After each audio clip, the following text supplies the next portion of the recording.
I don't either. Okay, fire away, everybody. Coach, you pushed Sky more at the beginning, and he had to step in the game last week. Just how proud were you to see him take that stride? It was so good to see, redemption for him. He worked so hard. Like after we put him on the bench, I mean, he didn't give up. He just kept coming to practice and working on his catching. And I told him just the other day, just maybe a week and a half before that game, I said, man, you are doing great here in practice. I mean, his confidence was getting better and better, and when we needed him most, he stepped it up and did a great job for us. I mean, I couldn't be more happy for the kid, and I couldn't be more happy for the group. The guys have been working hard. The other 10 guys out there on the field have been working and blocking things up and doing it all year, and we finally got some payback. Dave, he said after the game that he was to the point where he didn't really want to do it anymore. Yeah. What did you tell him then? He didn't say it to me. He said it to somebody else, but he said, "Don't put me in there." So obviously we took him to the limit. I mean, basically on that, and that's not why we didn't put him. We already had decided that at that point, that he needed to sit down for a minute. You but guys made the decision. yes, but he did. He came to that. And the good thing is, he's being honest. I mean, he's being honest. He's telling you how he feels. So that's important. I mean, the guy's not going out there and feeling like he can't do it, and you're throwing him in there anyway. What do you guys do to build him up then? Well, I mean, that's the start right there. I mean, that was a great game. I mean, an important game, championship game. To do what he did and come through like he did for us when we needed him most. What do you feel like Butker's range would have been on a game? Yeah, that's a good question because we were at the 37, 38-yard line, and normally in a situation, where it's not that cold or windy, we go ahead and crank that thing and go up by 3 and then make them do what they have to do there. But that situation was definitely a field position deal. There was no hesitation at all, between coach and I. We punted it and we played field position. And the way our defense was playing, it was a no-brainer, really. Defense was playing great. We stopped them, got the ball back, and Tommy had a great punt. I mean, that was another good thing too. He was on in that game and put it on the 6-yard line. So that was perfect. What about the one at the end? Like how Yeah. would you prepare to kick that one? Oh, the one at the end, we probably would have went a little bit further. Yeah. I think it would have been in the 50s. Yeah. The game, he thought maybe 55. I was watching. Sure. At that point in the game, yeah. I mean, you're gonna win the game. So. How difficult were those conditions? I was watching him in pregame, and I think he came up short that way from like 53. He made 53 and he was short of 55. We tried a couple 55 on. Yeah, it was tough for him not making a 55. That our line was a 35-yard line, so we'd make a 53. That was a spot that we felt comfortable during the game. At the end of the game, when you're going for a game winner, at the end of a half, you go a little bit further. You mentioned the word redemption, and Coach also mentioned it after the game. As far as Butker is concerned, how gratifying was it for you that he was able to go out there and nail that? It was great for me as a coach. I mean, that's what you try to strive for. You want to see your guys succeed. So I was happy. I was happy with that. Dave, when it comes to playing in Arizona, the first week what happened with Harrison Butker, a little more relief that George Tillman. Yeah, what was that? How many weeks ago was that? 23 weeks ago? 23 weeks ago. But how much relief do you have that George Tillman is in charge of the field now as opposed to week 1 with Arizona? Yeah, I know. For the Super Bowl, they're going to have a beautiful field. We know that. So, that field that we played on, they had practice, they had preseason games, there was some high school games on it before we played on it. So there was a lot of things going on before we played. That's not going to be the case now. So, we know the field's going to be pristine for us. But this is obviously a good problem. But if Kadarius is back up, does he go back in the punt return, or is Sky agree? Yeah, he's our guy. He's our go-to guy. He's our number one. And then we'll see. I mean, obviously, Sky helped himself. Obviously, but we're not going to just throw him right back in there again. I mean, he did a great job coming off the bench. We'll keep him in that role.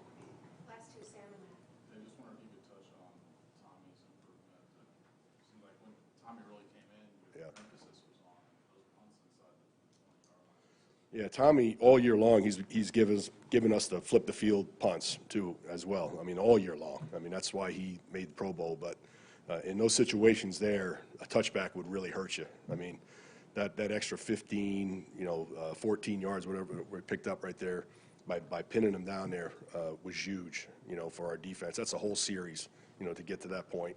Would have took him to get to the 20, so, he came through for us in a big way.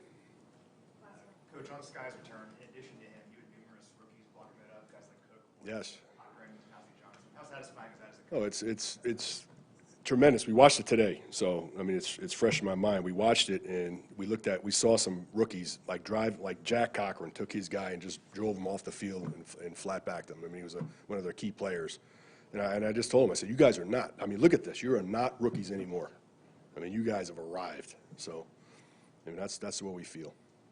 Thanks, everyone. All right.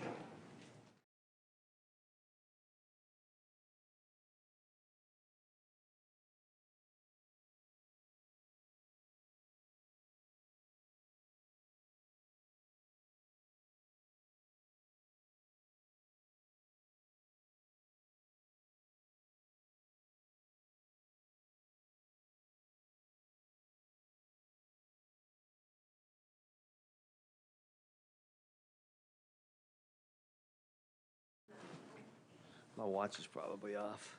Right at 12 o'clock. Right at 12. So what do you say? What do you say then? Good noontime or something? All right. Certainly happy to be here and be, doing football for another couple of weeks. Really happy with the way the guys played last week. We're knee deep into the preparation for this one. Just got done with a walkthrough and got some work to do this afternoon. But with that, I'll open it up. It was a long time ago, but what was kind of going through your mind when Legarius goes down? Ooh. Well, certainly I was, because it happened right in front of me, and I was very concerned for him. And then when I kind of looked over as he was on the ground, I knew he was pretty shook, so I was concerned for him. But, yeah, then it was just get the next guy in there. We adjusted a little bit. I mean, part of the game plan changed, if I'm being truly honest. There were some things we couldn't do after that. But I will say this, the guys that stepped up in there, and then we lost Willie at some point, and Darius went in there and did a great job. But, the guys didn't blink. They went out there and executed whatever we called, and that was pretty impressive. Steve, looking at the whole group of rookies he played, but particularly the guys in the secondary, those four guys, did you get more from them than you maybe anticipated you would? Like In the game, Adam, or in over? the whole season? Yeah. We didn't really know what to expect. I mean, look at when you draft somebody in the first round, there's some higher expectations there, and I feel like Trent has met them in what he's done, and we know he was out for a long stretch too. I always think that's pretty impressive when you miss that much time as a rookie, and then you can get back in the swing of things. And Trent has not only played the corner position, but he's played nickel. And the other guys were a little bit unknown, although what we liked about him and what Brett identified was the length and some speed and some traits. And, I think the coaches have done, Dave Merritt and Donald have done a great job with those guys to get them ready to play. And so haven't the players. I mean, they embraced it. Brian Cook has been tremendous in terms of, he's passionate about football. That's the one thing that stuck out right from the beginning. And we need as many passionate football players on our squad as we can get. How do you see that with Cook? What do you mean? He's a passionate football player. How do you see that? Yeah, he's one of them guys that eats, drinks, loves it. What I like about him is if I'm standing there talking to someone else in the secondary, he's standing right there listening. Like he's a sponge. He wants it all. He wants to embrace it all. I think that's a good thing, especially at the safety position. Coach, in your initial look at the Eagles' run game between the quarterback and the backs, what makes them so talented, and how do you go about trying to figure out how to Yeah, the talent is in the players, number one, the scheme, number two, and then when you put a quarterback in there that can do the things he can do, that makes it really tough to defend. I mean, anytime, you're asked to defend, let's not count the offensive line for right now, 6 of them that can run it or can get the ball. It's tougher than just the 5. Some quarterbacks we play are not going to run the football. So you take that out of your thinking. The pass rush is a little bit different. Maybe the edge run support's a little bit different. But when the quarterback can do what this quarterback can do, it brings in a lot more different issues. I mean, you got to be on point with scheme. The players got to be on point with responsibility. And you can see when that doesn't happen and with people that they play, they expose them. Coach, I know McDuffie kind of shifts around outside of nickel, but, you know, he stepped in the nickel when Steve was down. Was that originally the plan against the Bengals? Yeah, he was going to be inside from the beginning, and LJ was going to be outside. It was going to probably stay that way most of the game. There were some things in there where we had LJ moving back inside, but, yeah, we were out of that the minute LJ got hurt. But Trent had worked inside most of the week. That was kind of the plan. Steve, everybody knows about Andy's connection to Philadelphia, but Yeah. your own. I think earlier this year you talked about obviously visiting Big Charlie's, but Yeah. What do you particularly, I guess, appreciate about Philadelphia, and what does that city mean to you? Well, I married a Philly gal. Maria's from Philly. We still have a place there. So there's a real strong connection. And as far as the Eagles, I mean, Jeff Lurie is one of the greatest owners I've ever worked for, and I think Andy will tell you the same thing. You know, from the top down, it's such a strong, good organization. Howie, everybody there. A lot of respect for it. I mean, I'm back in Philadelphia quite often. My in-laws live there, and Maria still does some work there. She keeps working because she's a hard worker. So there's a lot of connection, and you're right about the Charlie's Saloon. We love those people over there. Coach, when you lose a Super Bowl, does it change how you approach this week? You're talking about having lost the other one. I try not to do some of the things you did when you lost. I think I've been fortunate to be in, whether this is 4 or 5, and, you know, anytime you do something more and more, I think you get more experienced at it. So I think myself and Andy that have been through them, we draw on that experience. I dove into, I'm a journal guy, so I keep journals, and I dove into the journal from 2019, because 2020 was a little different, as we all know, right? We didn't go there for the whole week, or the week before. And there were some things in there I took a look at and said, hey, we'll change this and that. But I'm hoping that can benefit from that, yeah. Steve, can you describe just the way that the Eagles' version of the RPO pressures? Yeah, I mean, it's there's a lot of college football aspects to it. In any of this RPO option football game, to me, when the quarterback is as good as he is and can always make his play right versus whatever he's seeing, that's really challenging. You know, and there are some quarterbacks, I mean, certainly at the college level, that can do RPO, but aren't really good at drop back passing, let's say. But he can do all that. You know, he's pretty well-rounded, and then you add in the ability to make the defense look wrong by pulling it, throwing it, whatever. That makes it real challenging. Steve, we've seen a lot of good grades from all these places about what Chris did the other night. I wonder internally, how good was he for you guys in your internal grading, and maybe how important is he particularly in defending this next offense? Yeah, I thought Chris was dominant and real disruptive in the pass game we played, and we needed that. That we know how elite that quarterback is. It almost feels like this is the complete reverse of what we're facing now, because it was pretty pass-dominated, what we just played. This is a little bit more run-dominated, although when you watch the Philadelphia Eagles, they're a very balanced football team in terms of in run and pass, and they're really good at running the football even on third down.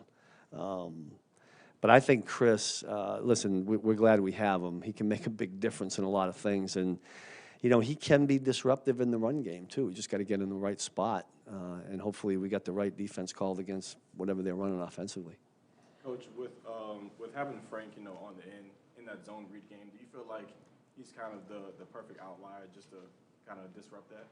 Yeah, I think that, listen, I think all 4 of our ends, with the way we play them, have to be dead on against this offense. I once visited with college coaches. When this RPO option game started to make its way into the NFL, I went to college coaches that I knew that were running it, offensive coaches, and asked them what they didn't like to see, what they attacked. And I remember one of them telling me that the first thing they looked at was the ends. How do the ends play? You know, do they bite? Can you get them to give them a lot of eye candy? You know, they threaten them. They kick them out. They log them. They crack them. The quarterback comes out and runs on them. So I'm hoping our 4 guys can handle all that, because Philadelphia gives you everything. Give it all. Like, Coach, you mentioned that this is a run-heavy offense, but the 2 receivers there, A.J. Yeah. Brown That's why I say it's balanced. I mean, it feels run heavy for the NFL, you know. I was just going to ask, what are the intangibles to those two? Yeah. Stand out to you? They put you in a bind because, look, I mean, everybody knows the numbers game. You all been around football long enough to say if you pack them in the box, you leave two really elite wide receivers all by themselves on. That's tough on any corner or any safety or any nickel.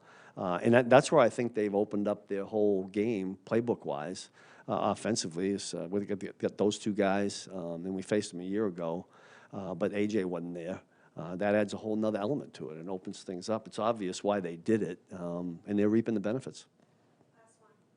There was talk at the end of the season that tackling gets a little bit maybe more difficult. It was a little more challenging, but it wasn't a problem last week. I mean, it seemed like you had success. Yeah, I thought the guys. What's kind of key to that? Maybe there's intent. Maybe the what's on the line gets a little bit the guy. But I agree with you. I thought the tackling was really good. It seems like in this league the tackling gets better as the season goes on. We know what it's like at the beginning because you're not doing much of it.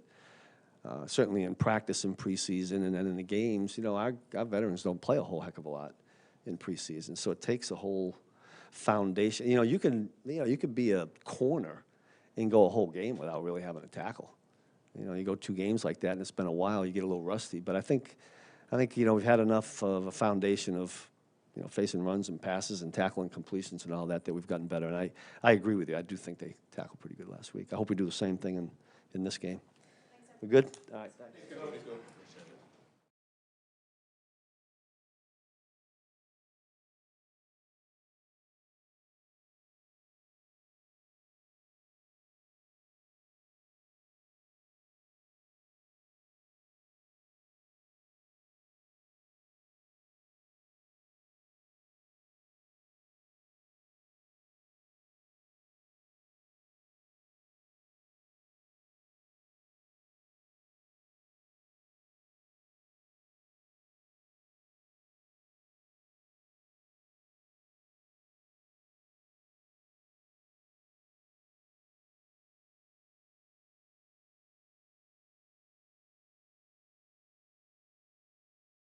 To talk to you guys, especially after a courageous, tough team win.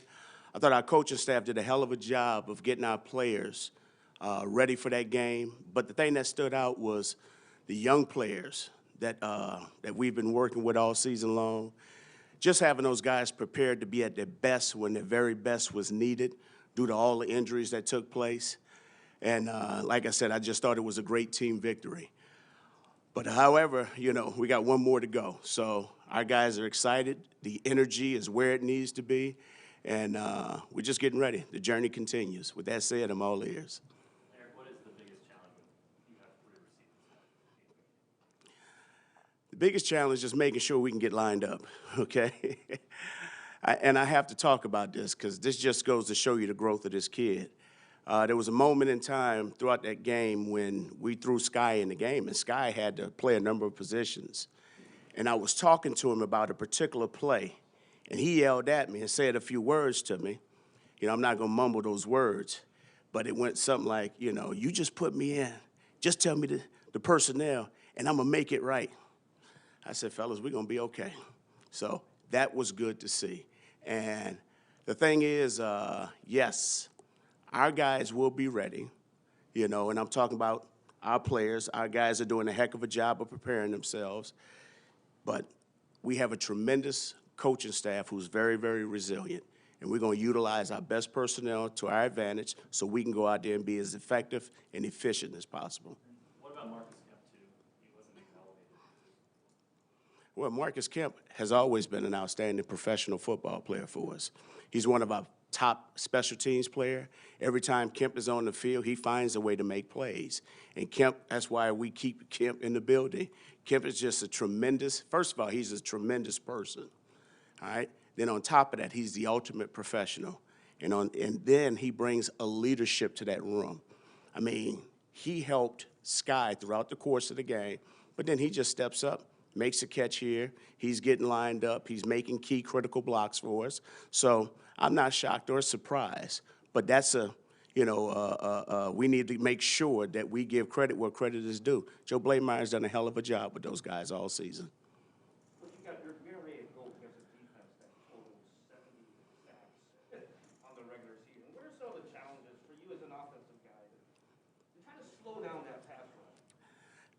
I don't know if you slow him down. You just got to make sure that you find ways to keep the quarterback upright.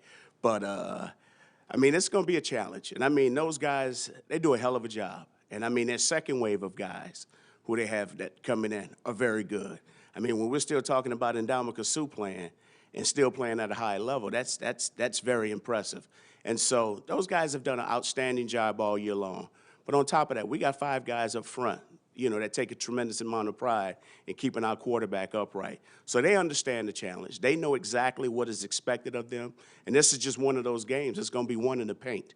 And so whoever's going to knuckle down for 60 consecutive minutes or more and making sure that we're straining the finish, if we're doing those little things, like I said, I like our chances. But is it going to be a challenge? Yes, it is. Coach, how much has Isaiah grown as a pass protector, just with that in mind, and being able to compete there? Well, first of all, Coach Greg Lewis has done a great job of teaching him, getting him to understand and see the big picture. Because, at that position, you want the best football player that happens to be a hell of a running back playing in that position, especially in all the things that we're asking our guys to do. And so I'm proud of the way that he's stepped up. Greg has done a great job, but on top of that, Pacheco is just taking everything in. And he's gravitating towards the old lineman. He's understanding calls. I think also, too, Jerick McKinnon has done an outstanding job of helping him as well. We got a good nucleus of guys in that room. And I know this name hasn't been mentioned in a while, but Clyde has done a great job of helping him. And that's the beauty about the team that we have. There is no particular person here that don't help in any way. All of our guys understand the importance of making sure that our guys know what to do. So if coaches are to the side, players are coaching each other up, making sure that they know exactly what's going on, because you never know when that player might be called upon, and we're going to need that player to be at their best. But he's done a great job. Eric, what is it about when you face top defenses? You've had a lot of success. Maybe when you played San Francisco and then Buffalo, you had some success against them. What is it about when you're playing another team like the Eagles who have a top-ranked defense? What is it about you guys that just makes you elevate to the extra notch against those things? Well, it's always about the challenge. And like I said, we know, like I said, 70-plus sacks, these guys are pretty damn good. That's an offensive coordinator's nightmare. But the challenge is just making sure that we're being accountable to one another. And so it's our job as a coaching staff to make sure that we're putting our guys in the right position so they can be at their best. But on top of that, we're going to put ownership on our guys, making sure that they can go out there and effectively go out there and do what they need to do in order for us to get it done. So the accountability, guys understand their roles. They understand that, hey, when we're playing against the best, we have to be at our best. The extra film study has to take place. I always tell them before you leave the building, make sure your heart, mind, body, and soul, make sure you get everything answered, every question that you need addressed or anything that you need done in the weight room or training room, just to make sure that you're giving yourself the best opportunity to be at your best on game day. So I think more than anything, our guys really understand the importance of just being accountable to one another. Eric, Indy said yesterday that Pat came through the game pretty well. Obviously, you get the extra week, but obviously you're installing the game plan this week. I just wonder, do you feel like the full menu of the playbook is available to you based on how he came through last week's game, or are you still sort of trying to figure out what is obviously good and comfortable for him based on obviously his ankle? I think it's a mix of both, but we want to make sure that everything that we're putting in, that we can bring it into next week's game. And so you guys know Pat. Pat's not going to shy away from anything. And it's our job more than anything to protect him from himself. And so our job is to make sure that we're putting together the right game plan that's going to help us to be at our best.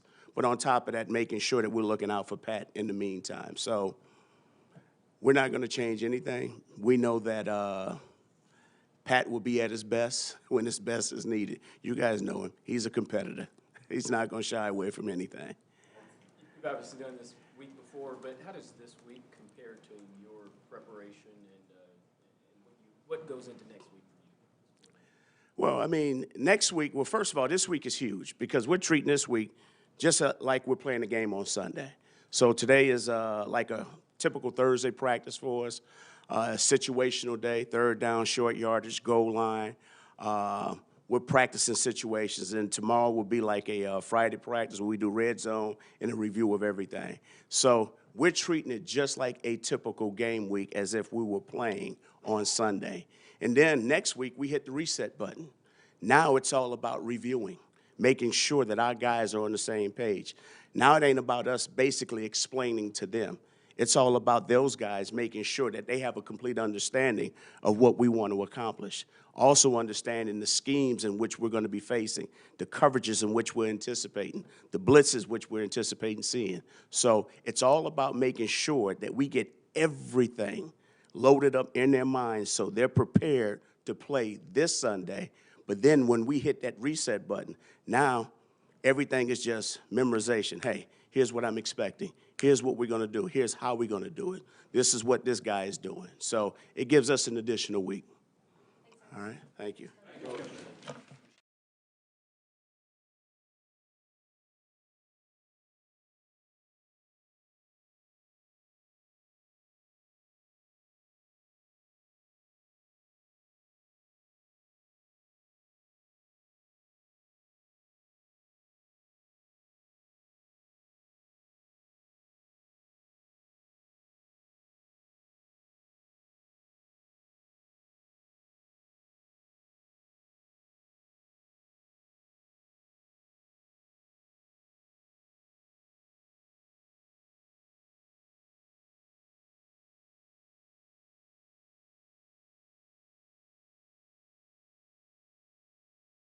That might have been the first where if I did make the tackle, it could have been a touchdown. I think it was maybe Jaylen Watson that maybe would have gotten him as well, but just glad that we were able to cover him and give our defense a chance to stop the Jaguars. But glad my face mask made him trip. You don't practice tackling much. I don't practice wrapping up and tackling, but when we do kickoff return or kickoff fits, I'm always sprinting down the field and trying to get the returners to give me some moves, kind of juke me a little bit so I can at least practice being in the right position, but not, tackling a bag. I don't do a lot of that. Harrison, how much does your lineup still change based on your week 1 injury? So when we lost to the Bengals last year, we lost on a Sunday, I think. I don't know if it was a Saturday or Sunday game, but I was kicking that Thursday. I really attacked the offseason. I wanted to just really work on my technique and hone it in. So I felt like I had a great foundation going into the season. And then when you do have an injury, kind of a fluke thing where the turf just went out from under my plant leg, you kind of start from square one again. So I had to make some adjustments technique-wise because you're not going to feel the same, right? It's going to take some time to get the mobility again, to get the strength again. So I've made some small changes, and I feel like I've really ironed those out, and I've been in a good rhythm the past couple of games. But you have to be able to face adversity and make adjustments, and that was the first time in my career where I've really had to do that because I do pride myself on having everything kind of figured out going into training camp, and then I'm kind of on autopilot, So part of the battle, like sticking with these adjustments because it's what you've been doing for the past couple of months versus going back to maybe technique that you haven't used since the offseason? Right. It's just about the amount of reps you had. So obviously before the injury, I had a ton of reps doing that technique, all offseason. And then when the injury happens, I think you just have to keep repping it and figure out what works, what doesn't work. And, it just takes time. And I feel like I'm in a much better place now than I was, obviously, a couple weeks ago. So what was your state of mind after the injury? Like you said, it was the first time you've been injured and first time you missed games this year. Was there initial depression that you had to get through?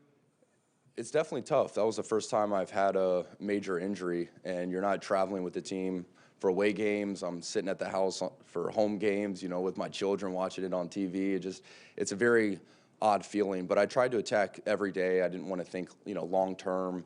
There were some days where you're looking outside at practice and you're seeing whoever it is kicking one of the mats, and you just it hurts because you're like, man, I wish I could go out there and kick. I love to kick. I love doing that, and I can't. I don't know when I'll be able to do that. So I try not to think about, when I can come back, when my ankle will be better, if it'll ever be back to where it was before the injury. And I just tried to focus on day by day getting it better, and it's pretty amazing, now that I am kicking, to look back and think about, how messed up my ankle was and what that injury was, to think that now I'm kicking again. So it's a blessing to be able to do what I'm doing. But it was definitely tough. First time I've faced an injury. Confident that the conditions, the field conditions will be better this time? Yeah, I think the field will definitely be great. Also, when I injured my ankle, I was doing kind of an 11-yard approach on kickoff, so you have a lot more momentum going in there. Now I'm doing a 5-yard approach, so it's much more controlled, and I feel like doing that approach, I can handle a slippery surface. Just the more kind of momentum you have going at the ball, the better the turf has to be, or else you'll potentially slip. So I feel better doing this 5-yard approach. It's a lot safer. Understanding you got one game left, just given the ups and downs and how you faced a lot of adversity this year, how sweet was it to be able to send your team to the AFC titles?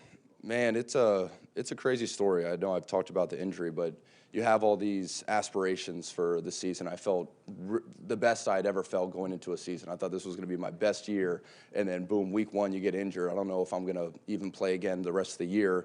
I missed 4 games. I come back.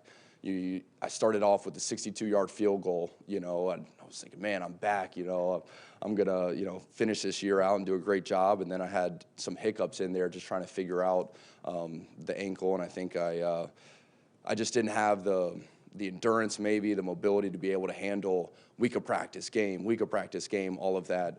But it's gotten stronger. I feel like I've adjusted the technique how I need to.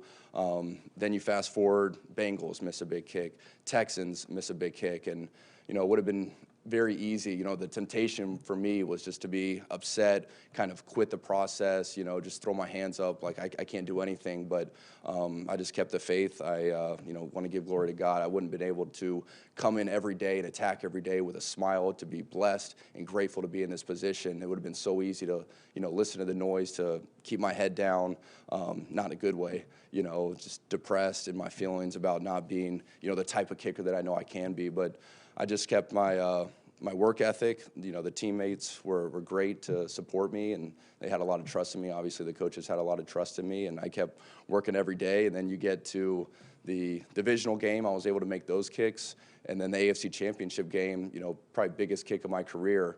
It always happens to be the playoff games where they're the game-tying or game-winning kicks. And to be able to make that through, that was obviously, thanks to God for allowing that kick to go through. I know it sounds weird, but I always pray for God's will to be done. So whether that's a make or a miss, if I'm doing my absolute best to maximize the talents that He gave me, if it doesn't go in, I'm going to keep the process and keep going as much as I can until I'm not kicking footballs anymore. But, it was a great feeling for that ball to go through. And obviously my head's down. I'm grinding every day now to get ready for the Super Bowl. Harrison,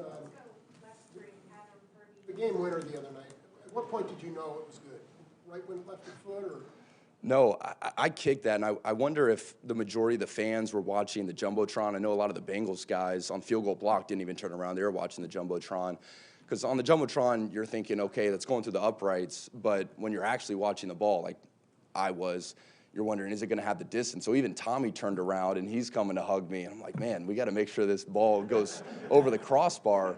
And it was a great hit. But again, with that colder weather, the ball PSI drops. It was a great kick off my foot, and then it just kind of floated there. But I wasn't sure it was going to go through. Obviously, the fans and Tommy and a lot of people were already celebrating, which kind of gave me a little bit more confidence. But at the end of the day, it's got to go past the crossbar, which thankfully it did. Harrison, Coach Reed told us that you were dealing with a high ankle sprain. And I want you to compare this. Mahomes dealt with a high ankle sprain. How remarkable, from your point of view, was he was able to come back that fast? Oh, yeah. It was definitely remarkable. I remember going into the facilities after the game. That would have been Sunday. And, he was walking great, and he was in great spirits.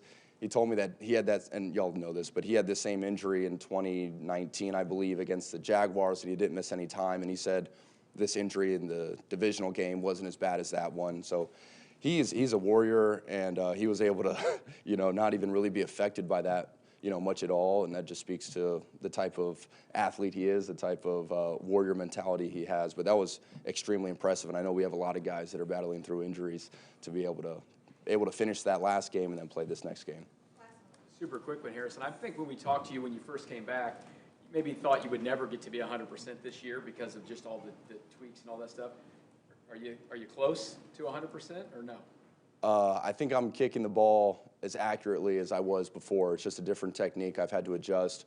We'll see about the power. It's hard to tell kicking outside and when it's cold, right? Because that 62-yarder right after the injury, it was warm outside. But who knows if I wouldn't have been able to kick that 10 yards farther, before the ankle. So I'll know more in Arizona. But, I feel really good with how I'm kicking the ball. I feel like I'm locked in, kicking the ball right where I want to.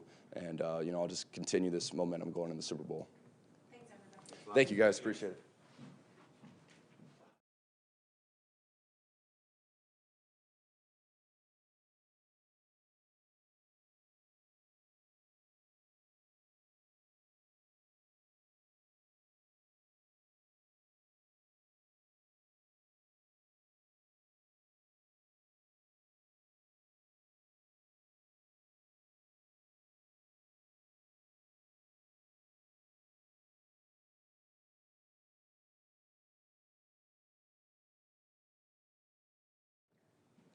Jaylen, you're not a rookie anymore. I guess that's the MO now. Do you agree with that? You don't feel like a rookie anymore? Yeah, that's what the coaches told us ever since the postseason's been here. All the rookies been thrown in the fire pretty early in the season, so the game's a lot slower to us. We've developed a lot. We learned the playbook, moving a lot faster. What have the veterans told you about this week and trying to block out distractions and just play the game? The same thing has been all playoffs. Just focus on what's going on in the building, try to stay off social media and not, listen to what all the critics got to say. There's a sequence at the end of the first half where you kept Higgins in bounds, the clock kept rolling, and the very next play you defended a fade in his direction. Can you walk us through that and why you're ready for that moment? Yeah, I know they're going to try to get out of bounds if they did make a big play. The play clock, the rest of the half, the time was limited. So he caught a ball, and I seen him trying to get out of bounds. So my intuition just kicked in and tried to keep him in bounds. And the next play, I knew they're going to try to hurry up and make a play, take a shot in the end zone. So play outside leverage on the fade, made a play on the ball.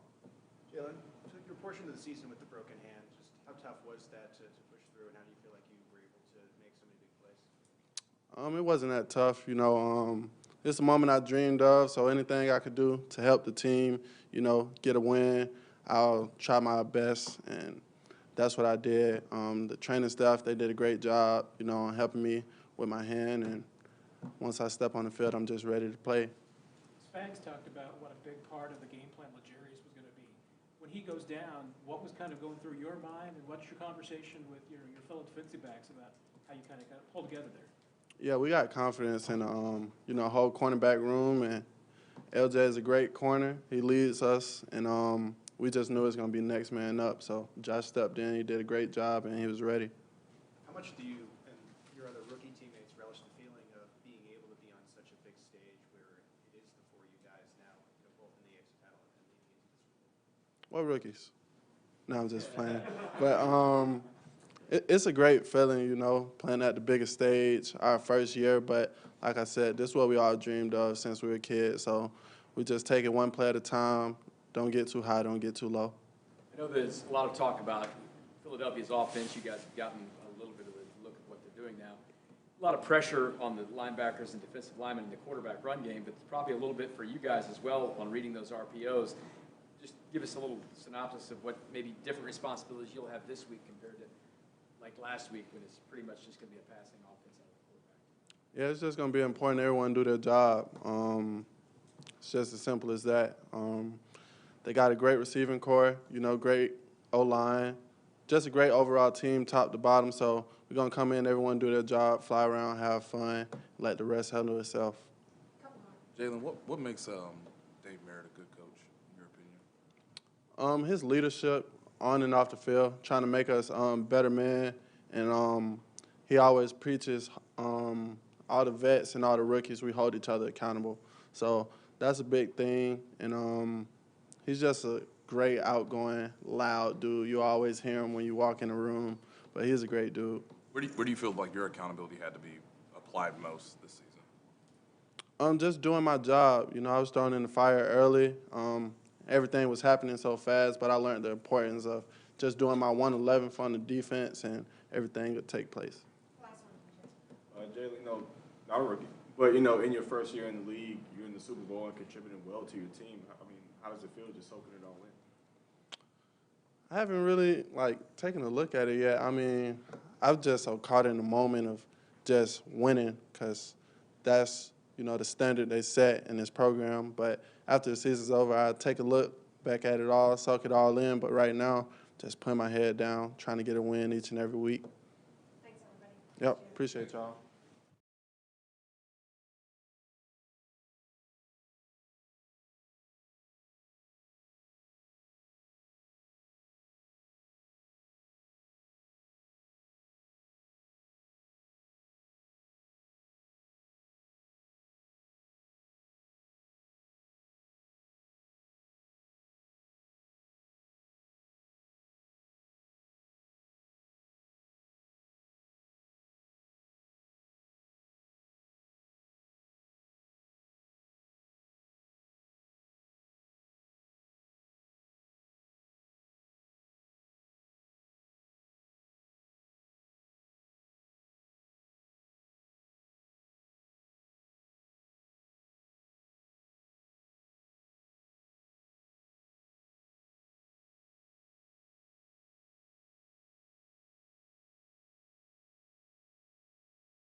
And I hate to bring up, bad memory, but week one. Yep. You get hurt, you're going back to that stadium. I just want to know what your emotions were. First game as a rookie, can't finish it, then you lose a bunch of weeks of playing time. How did you get through that? Yeah, that was honestly one of the hardest things I've had to do just in sports. I never had an injury that affected me for such a long period and disabled me pretty much for so long. So during that process, I think the biggest thing that helped me was just sticking to the consistency of just the everyday, going to meetings, showing up to practice, just acting like I was playing every week, but just the positivity that was surrounded by me, whether it was family and friends, whether it was coming into this building with coaches and players just constantly lifting me up.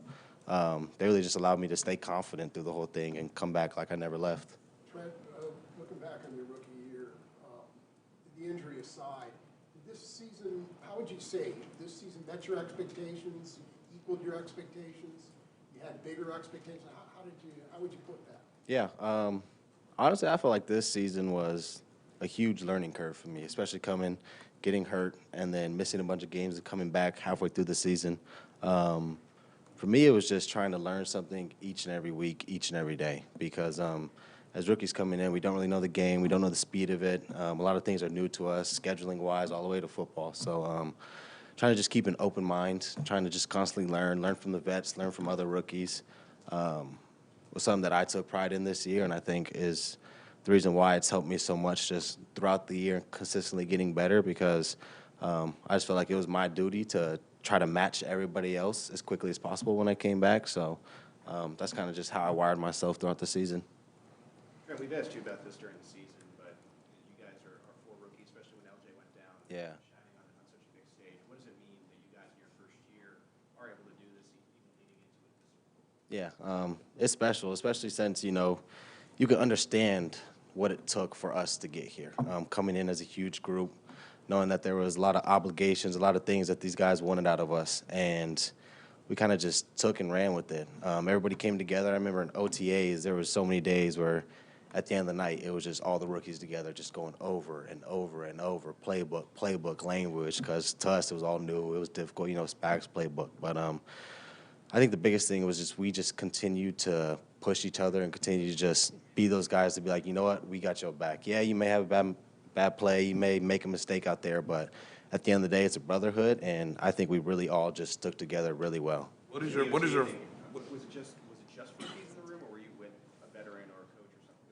You're talking about that. No, that was just rookies. That was just the rookie all defense. I mean, linebackers, D-line, DBs, just coming together and being like, we got to learn this before practice tomorrow, because practice was hectic because nobody knew what we were doing. So we were like, we got to come together and figure this out before we go out there so we can actually do something for the team. Who led that study group? Or was it something that y'all just collectively came together and said, we got to do this? Yeah. Honestly, it was kind of just everybody was like, we need to do this. I feel like it really just talks about just the character that all these guys have. Everybody kind of came in with the same mindset that you don't really get all the time. It was just like, you know what, we're here together, so let's go do this together. And shoot, it's been working out really great for us. Couple more. Let's go, Nate. Adding on to that, Trent, what about the bond or the relationship where you feel like you learned about your teammates the most? Maybe more as people than just obviously football players. Yeah, wait, repeat that one more time. What do you feel like you learned most about your rookie teammates as people? Yeah. Just obviously. Yeah. Honestly, something that I learned very early on is that everybody here is very accepting. No matter who you are, the person that you came here as, your character, everybody was just like, you know what, that's you, it's cool. Like, we accept you for you. And everybody also does a good job at just teaching each other, communicating, saying, yo, maybe I'll do this in this situation. And one thing that I took that, honestly, in college I didn't do much, but a lot of the rookies asked a lot of questions to the vets and the coaches, and I feel like that really helped just overall development of the game.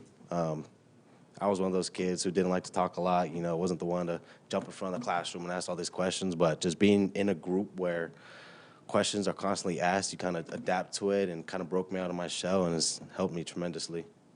What kind of credit do you guys give to Coach Merritt? He was singing all of your praises, called you guys five early on in camp. Just what's he been like for you throughout this entire process? Yeah, I mean, shoot, Coach Merritt's been kind of just like that big brother, that father figure who has to take all these young guys with all these different mindsets and ambitions and get them all on the same page to go out there and play as one. And I think he did a great job at just allowing the vets to really take control of the room and not have him up there and just be like, this is me, me, me, but be like, this is y'all team. I'm here to show you, lead you the way, and provide help. But he really just allowed us to be us, and I think that's the best thing he could have done for us.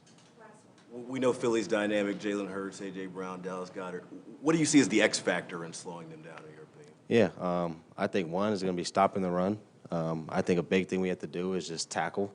You know, a big thing in this game, missed tackles can lead to leaky yardage, and that's what Spags really talks about, especially in these later games. But I think it's just come down to just making plays on the ball at the end of the day. We know the ball is going to be – Jalen Hurts is going to take his shots. They have good receivers who can make plays, so it's going to be on the back end to stop the ball when they throw it. Thanks, everybody. Appreciate it. Thank you, guys. Yeah, appreciate it.